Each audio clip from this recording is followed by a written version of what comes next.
Next, I'd like to bring back to the podium last night's keynote speaker, Dr. Michael Neiberg. Dr. Neiberg is Professor of History and Chair of War Studies in the Department of National Security and Strategy at the U.S. Army War College in Carlisle, Pennsylvania. Today, he will be focusing on military high command and the stresses of coalition warfare. Ladies and gentlemen, please give Dr. Neiberg a warm welcome.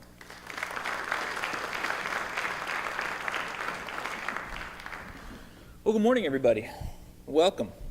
I know we're in the great state of Virginia, but I'm from Pennsylvania, so the first image is going to be of the largest war memorial on the Western Front. This is the monument from the state of Pennsylvania, which is located in Varennes, France. And if you get the chance to go, I highly recommend it. Varennes is also the town where King Louis XVI was caught trying to flee the country, and they arrested him and sent him back to Paris, eventually to execute him. The size of these war memorials, as I know Rob D'Alessandro can clearly attest, is a monument itself to how important the First World War once was, to what the American medals of the First World War describe as the Great War for Civilization. And a couple of years ago, my daughter had to read The Great Gatsby, so I decided to reread it with her. And I was struck on rereading it at my age now, how Fitzgerald identified every male character in that book in relation to what they had done in the First World War. Jay Gatsby is very proud of the medal he got from tiny little Montenegro in the First World War. The point is, and I'm really grateful for VMI for putting this together and to the World War I Commission for fighting this, is that our national amnesia about this important event in world history is detrimental not only to understanding our past, but our present and our future as well. So thank you, VMI, for hosting this event. And in the next 20 minutes or so, I want to pick up on the talk that I gave last night and on what both Colonel Gray and Professor Woodward have said here yesterday and tomorrow to talk about the end of the war and the way that the United States and its military forces and strategic leaders were involved. So I want to pick up from yesterday. No? All right, great. It's a different one than last night. You fooled me. You can't do that to me. I'm not that technologically proficient. I want to pick up a little bit from what I said yesterday for the context of all of this. The 1918 spring offensives, which David also mentioned, add all of that territory that's in pink here to Germany. It takes a static Western front and it begins to make it quite mobile indeed. And we can talk much more about this if anybody is interested. As I said yesterday, it was motivated in part by American entry. It's motivated in part by Germany's effort to try to win this war before all of those soldiers and all of those weapons that the United States can eventually provide start showing up in France. It's the last of Germany's great strategic gambles to win the First World War. It does create a bit of a sense of panic up and down, both the British, French, and even into the American high commands. The fear, as I mentioned yesterday, is that the British will turn this way toward the Channel ports, and the French will turn this way to defend Paris, leaving an enormous gap for the Germans to exploit. And it certainly appears as though this is what the Germans were trying to do. A couple of the professionals in the Allied High Command, however, began to realize that as bad as it looked on a map, things weren't quite as bad when you started to break it down strategically. Ferdinand Foch and even Douglas Haig were among this group. Several critical geographic positions, including high ground like Vimy Ridge, stayed in Allied hands. The German forces were taking enormous casualties, especially among their most elite soldiers. We think of Verdun and the Somme, those grinding attritional battles, as the highest level of casualty in the First World War, but it's actually when the war became mobile again that the German army takes its highest casualties. And again, the United States Army had proven that it could at least make contributions. Now, the key moment is going to come as all of this is going on. It's going to occur in a little town called Doullens, which is up here, right there. As the battle is going on, and this is a stained glass window in the city hall, the mairie, in the little town of Doullens, there's a meeting that happens. As the battle is going on, when the attendees in the meeting, the men that are in this stained glass window show up, they can hear the Western Front. They can hear it literally moving closer to them. So you can imagine the tension and the feeling that's going on in this room. It's a meeting called by that man, Georges Clemenceau, the French Prime Minister, nicknamed the Walrus because of that mustache that he has, or sometimes the Tiger, because of his aggressive spirit. When he was named Prime Minister and asked what his wartime policy would be, He merely replied, "Je fais la guerre," I will make war. He called this meeting to figure out what they were going to do. That man right there, Henri-Philippe Pétain, is the commander of the French army. Pétain displays a map showing something roughly what I showed you on the last slide, and he says, I don't know what we can do. The British are going to have to go north. The French are going to have to cover Paris. I don't think the French army can defend Paris. It's time to begin developing contingency plans for the abandonment of Paris. Whereupon, this man, Ferdinand Foch, to whom I've already introduced you, slams his two fists on the table and says, this isn't about Paris. It's about beating the German army, and it's about beating the German army now. Guess which one they turn to? Guess which one the politicians turn to? Clemenceau turns to Foch and says, okay, General, what is it exactly that you propose? And Foch begins to launch into a diatribe about exactly what he thinks has to happen. I could go into a lot, but really what he wants to do is do three things that he'd been talking about for about a year and nobody was interested. Now, in the period of this crisis, they're interested. The first thing he wants to do is create something that is known in English as the General Reserve, which would be a group. Foch wanted 20 divisions, he's not going to get that, comprised of Americans, British, and French, that one general would command, so that in the event that the British do go north and the French do go south, there is a separate international body of troops that can plug in the gap. They can move north or move south, move anywhere it needs to be moved.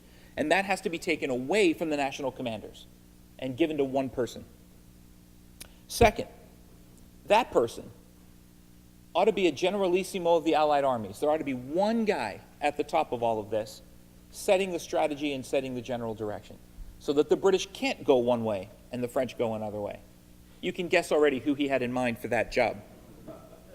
And third, as he eloquently states in his memoirs, he believed that the time had come for the generals and the politicians sitting in the room to start to talk about war aims. What is it that we're trying to do here? At what point will we know that we've won? What is it that we want Europe to look like in the post-war world? All three of these things were extremely controversial, as you might guess. The third is controversial, mostly because of the jealousy that the so-called frocks, that is the civilians sitting in this room, this is the British contingent who was there, feel towards those political decisions. As David mentioned, Pershing gets taken to task when he does this.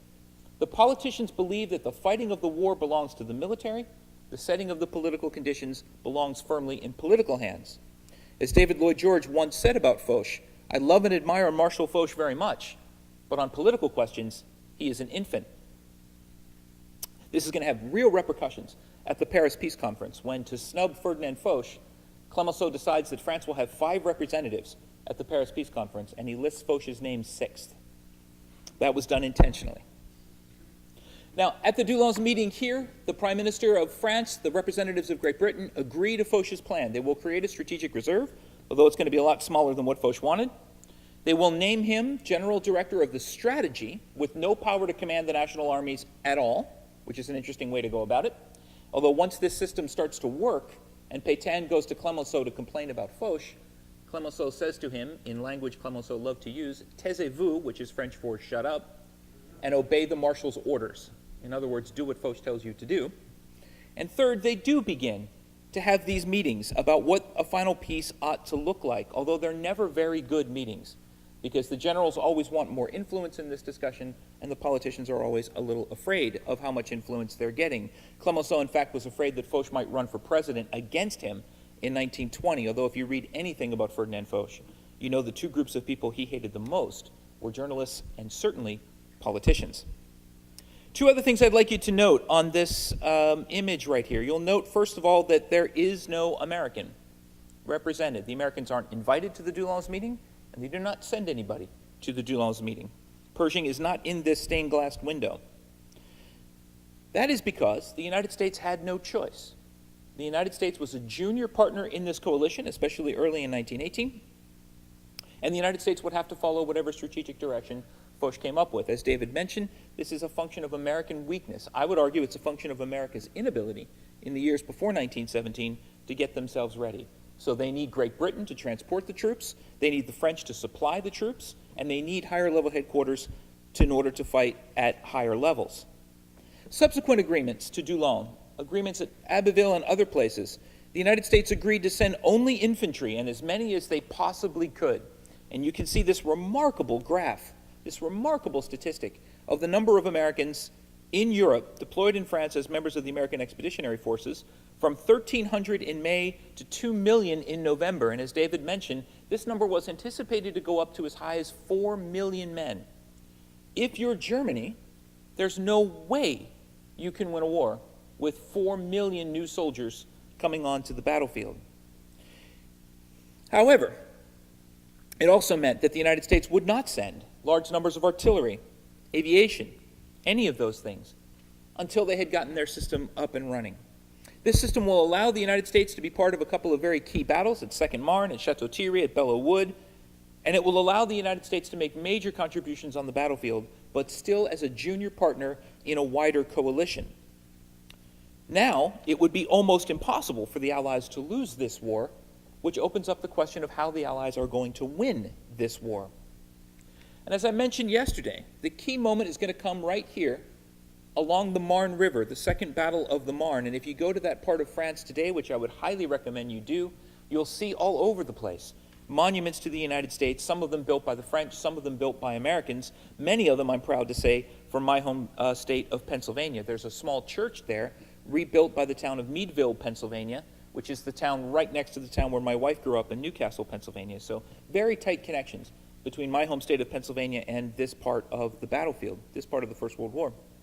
This is a true coalition battle engineered and managed by Foch. Put quite quickly, Foch understood, he knew from intel decrypts and from his own reading of the battlefield, that the next great German attack would not be in Flanders, as the British feared for natural reasons, and it would not come out of one of these two salients towards Paris, as Henri-Philippe Pétain feared. It would instead come near Soissons and Chalon, these two great railheads that were right there in the Marne sector.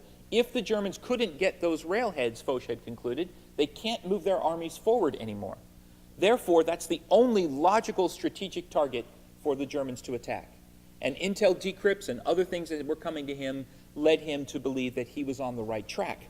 Really interesting man, really smart man, about whom I can talk a little bit more if anybody wants. So Foch slowly began to move soldiers from that general reserve, from as far away as northern France, down into the Marne sector, creating a brand new 10th Army on the western flank of this attack. There were 4 American divisions there, alongside British divisions, French divisions, even 2 Italian divisions that Foch had managed to get over to the battlefield. Remarkable staff work to move these guys by rail without the Germans knowing that they were in the sector. Foch's plan at the Second Marne is not just to dent this attack right here, but to begin counterattacks immediately.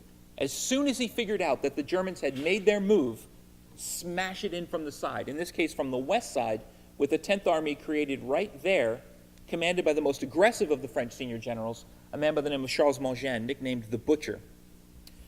Foch had figured it out, and it works almost exactly according to the way he had envisioned it. As you can see, these are enormous geographic gains by the Germans.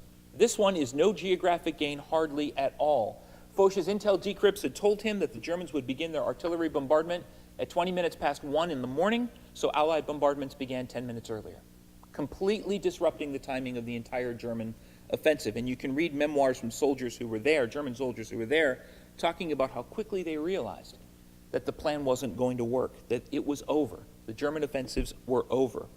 This was a true Allied operation, commanded by French generals, but involving divisions from all of the countries that I mentioned, and involving laborers and support people from as far away as Senegal and Indochina. Right? From what I can figure, there were at least 9 languages being spoken in the Allied armies that were putting this thing together. John Charters, the head of British intelligence, Erich Ludendorff, the German commander, and Ferdinand Foch all knew by July 18, 1918, that the Germans could no longer win this war. The question now was how and when for the Allies to win it. And Foch is the only person, by early August 1918, who's beginning to sense that if the Allies are smart about this, and if they do it the right way, they can win this war in 1918, not wait till 1919 or 1920. Foch's strategy is twofold. Well, it's complex, but it's twofold, really. The first is to define what winning means. Figure out what it is you're actually trying to get from this war. What are the political and strategic goals that would define victory? Again, a step that no general, to my knowledge, had taken up to this part of the war, and most political leaders had not yet taken. Remarkable to me, especially teaching where I teach now at the U.S. Army War College. No sense of what a strategic victory would look like. Second, Foch's vision is to fight, as he called it, in width, not in depth. Instead of fighting and fighting and fighting in one sector, as the Germans had done here, what Foch would do, as soon as one offensive started to wind down, he would shut it down and attack somewhere else. The idea was not to keep pressing east with an idea toward creating a rupture. It was not fighting with the idea of the first guy in Berlin wins. It was instead to constantly keep the Germans off balance, constantly keep them in a state where they didn't know where the next attack was going to come from, and to put as much pressure as the Allies possibly could on the main railway junctions that supplied the German army. Once those lateral rail lines got broken, the Germans would have to continue moving east into areas where they had no fixed defenses at all. These operations would not produce a decisive battle. Foch was not looking for a Königgrätz or an Austerlitz. He wasn't looking for one campaign in which he would capture Kaiser Wilhelm and end the war, as had happened to the French in 1870, 1871. Instead, he would keep pressing and keep pressing and keep pressing until he convinced the German army that they could no longer win the war. This meant that operations had to be, in the military term of 1918, concentric operations, meaning that in general, all of the armies had to be moving in the same general direction. What Foch really wants to do is pinch out this area right here. If he can do that, he thinks he can force the Germans to move back to their next lateral line of communications. This is the great debate between Pershing and Foch over whether the next American offensive should go this way toward the town of Sedan, or whether it should go this way into the Meuse-Argonne sector. And you can see on the map why Foch didn't want the Americans going that way. That is, to use the military term, an eccentric operation, moving away from the main line of attack.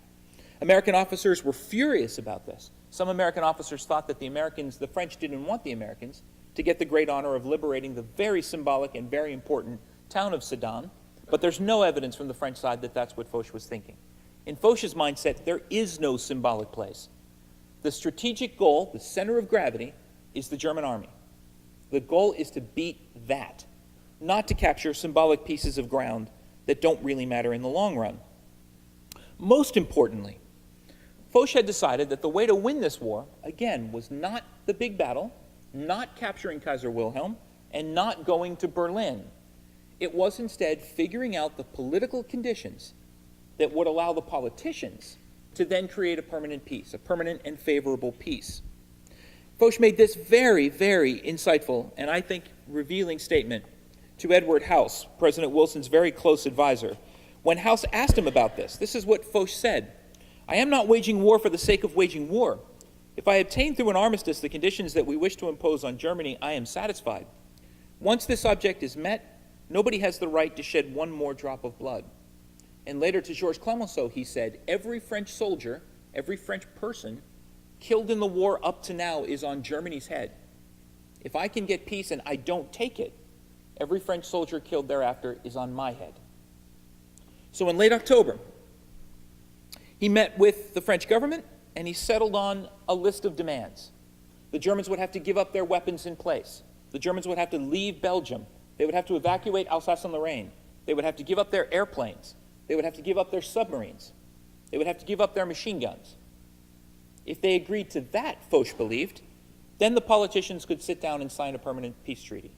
Foch's anger, his fury, his frustration is what he saw as a terrible peace treaty signed by the politicians in the Treaty of Versailles. Foch decided in the end not to go to the final signing ceremony of the Treaty of Versailles, and he is supposed to have said in June of 1919, he is supposed to have said, "This is not peace, this is an armistice for 20 years. He was off by 3 months. It's not bad. It's not bad. He wrote a whole book predicting exactly what the Germans would do. They would rearm and the French would not know they were rearming. They would rearm and the Allies wouldn't have any ability to punish them. He even predicted that the Germans would rearm by working with the Russians, two pariah states created by the Treaty of Versailles, which of course they did. Pershing, as David mentioned, wanted to continue this war into Germany in 1919 and deliver a final peace. For whatever controversial things that come out of it, Foch thought this was the wrong approach. Foch thought that the way to do it was to set the military conditions in place so the politicians could get to work. When he got the armistice signed in November of 1918, he took the briefcase to Georges Clemenceau, dropped the briefcase on Clemenceau's desk, and said, "My work is over, your work now begins." Words that Clemenceau later used against him when Clemenceau refused to invite him to the Paris Peace Conference. Looked at from an American perspective, it seems to me that the United States still doesn't have a real theory of victory. If, again, we assume that the 14 points are America's statement of its war aims, there's still no conception of how a drive into Germany in 1919 would have made a 14 points-based peace any more likely, for reasons that I talked about yesterday. Those 14 points have to be enforced both on the Germans and on America's own allies. There is, of course, still the problem of Bolshevism in the East and the rising model of the Soviet Union and the Bolshevist model inside Germany, the so-called Spartacus Movement. This is the one concession Foch gave to the Germans on the armistice terms. He let them keep their machine guns in the event that they had to shoot their own people, because Foch no more wanted a Bolshevik revolution in Germany than did the Germans. War is over. Revolution spreads over Germany. Germans went to Foch with the white flag raised. War over. Look really carefully. The date on this newspaper is November 7th, 1918. Nothing's over yet on November 7th of 1918. But for the Americans, the American people, if not for their president, their goals were met. Remember that map I showed you yesterday? That threat to the United States is over if the Germans are coming to Ferdinand Foch, white flag raised and white flag in hand. This is why, I would argue, that the United States has so much difficulty at the Paris Peace Conference in translating their military success into a permanent political success. And with this goal met, another debate begins in the United States over what the post-war world ought to look like and what the United States ought to do to be a part of it. Whether the United States ought to be internationalist in its orientation, whether it ought to be isolationist in its orientation, or whether it should think about something else, a debate that we continue to have today. But that is another lecture for another day. Thanks very much.